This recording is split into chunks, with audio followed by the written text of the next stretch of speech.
সে তাকে কিছুদিনের জন্য প্রীতম বলে ডাকত।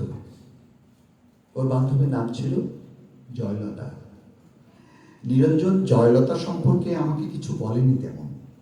জয়লতাকে কখনো কোনো চিঠি লিখেছিল কিনা সে কথাও সে আমাকে বলেনি। তবে জয়লতার চিঠি আমি দেখেছি।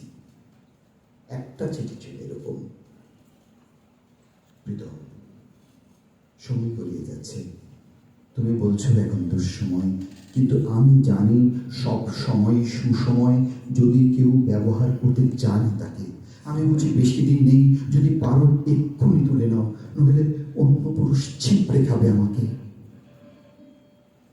আমার ঘরে বসে সিগারেট টানতে টানতে নিরঞ্জন চিঠিটা চুপ করে এগিয়ে দিয়ে বলেছিল, বিভোর, চিঠিটা পড়ুন।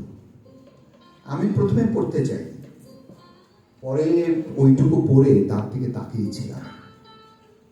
না, ওই সিগারেটের ধোঁয়ায় আমি কোনো নারী প্রেম তাড়িত মানুষের ছায়া দেখিনি। ভয়ানক, নির্বিকার। কিছু বলছেন না যে? আমি জিজ্ঞেস করেছিলাম। কি বলবো? এই ব্যাপারে। কোন ব্যাপারে? এই যে জয়লতা। বাদ দিই। আমি বাদ দিয়েছিলাম। নিরঞ্জন আমার ঘরে বসে অনেকক্ষণ সিগারেট টেনে টেনে ঘরটাকে অন্ধকার করে চলে গিয়েছিল সেদিন। জয়লতার সঙ্গে অন্য পুরুষের বিয়ে হয়েছিল। আর জয়লতা এবং অন্য পুরুষটিকে দেখেছি বহুবার এই বিশ্ববিদ্যালয়ে। জয়লতা আরো দেমাগী আর সুন্দরী হয়ে উঠেছিল। অন্য পুরুষ ছিপড়ে খেলে মেয়েরা বোঝা আরো সুন্দরী হতে থাকে। এই কথা সূত্রে সেদিন নিরঞ্জন আমাকে বলেছিল, মানুষকে এত কমটাতে নেবেন না। মানুষ এত বড় যে আপনি যদি মানুষ শব্দটি একবার উচ্চারণ করেন, যদি অন্তর থেকে করেন উচ্চারণ, যদি বোঝেন এবং উচ্চারণ করেন মানুষ, তো আপনি কাঁদবেন। আমি মানুষের পক্ষে, মানুষের সঙ্গে এবং মানুষের জন্য। হ্যাঁ, মানুষের মুক্তির জন্য নিরঞ্জন মিছিল করত। আমি শুনেছি নিরঞ্জন বলছে, তুমি দুষ্কৃতি মারো, গেরিলা তামিল মারো, হিন্দু মুসলমান মারো, এভাবে যেখানে জাতি মারো না কেন, ইতিহাস লিখবে যে এত মানুষ মরেছে। বড়ই করুণ এবং বড়ই দুঃখজনক।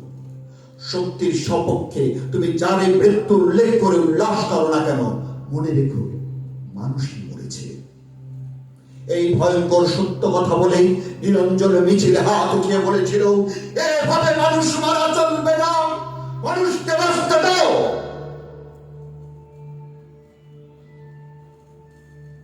নিরঞ্জন আমার বন্ধু।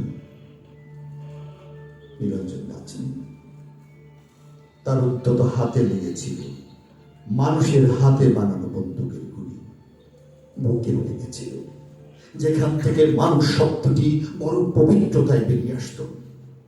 সে লাশ আমার বন্ধু নিরঞ্জনের লাশ। আমি দেখেছি রক্তাক্ত ছিন্ন ভিন্ন সে লাশ মানুষ কাঁধে করে তাকে বয়ে এনেছিল মানুষের কাছে। জয়লতা সে লাশ দেখেছিল কিনা সে প্রশ্ন উঠছে না। দেখলেও যদি কেঁদে থাকে সে তা প্রকাশ্যে অথবা গোপনে, তাতে নিরঞ্জনের কোনো লাভ হয়নি। মানুষ কেঁদেছিল। আমি জানি তাদের নিরঞ্জনের লাভ ছিল। নিরঞ্জন প্রমাণ করতে পেরেছিল গতকাল মিছিলে আইন অমান্যের অভিযোগে যে দুষ্কৃতী মারা গেছে তার নাম নিরঞ্জন। সে আসলে একজন মানুষ।